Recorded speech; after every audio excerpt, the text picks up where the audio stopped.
Berê delalno dibêjim silav û rêz berî her tiştî wek şivanekî di nava daristanê de bi xwezayê re weş dil û can hemêz dikin û silavê germ ji we re dişînin. Wek em giş şahîdin û em dibînin ev êşa bêdermanî ku li mirovayê pêde bûye û mirovayî li hemberî vê êşa bêderman bêzar û neçar maye. Sedemê va êşûlûkana heye.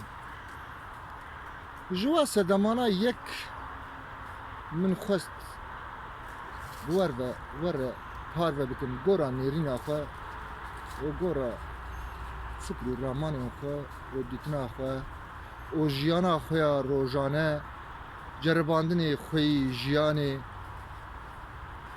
ji we re pêşkêş bikim. Ez bi xwe ev 20 salê min e ji bo şexsê xwe ji bo bedena xwe min hundirê nexweşxana nedîtî û ez neçûm cem bijîşkekî û min heta roja îro ev 20 sal e heta roja îro min hebek ser êşê jî hîn nexwariye. Tevê ji çima ez bawerim jiyana bandora jiyana xwezayî ye. Divê mirov ji xwezayê qut nebe. Heke tu ji xwezayê qut bibe û tu bive dijberê xwezayê tenduristiya te yê jî xerab bibe. Derûniya te yê jî xerab bibe. Jiyana te jî jar be û li canê te pêde bibe. Lewma jî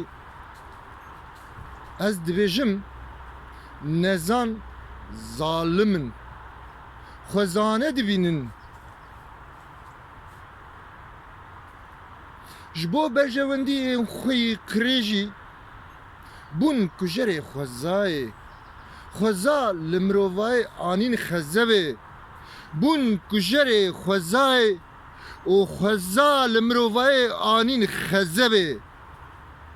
Sedema vê êşa bêdermanî ku li mirovayê pêde bûye yek jê ev nezanên xwezane dibînin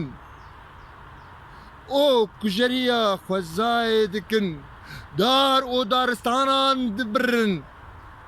Dibêjim bimînin di xweşiyê de li tenduristiya xwe xwedî derkevin, li xwezaya xwe xwedî derkevin û ji jiyana bê xweza dûr bikevin. Ji jiyana bê xweza dûr bikevin. Dibêjim silav û rêz hurmetê xwe pêşkêşî we dikim min belkî serê we êşan.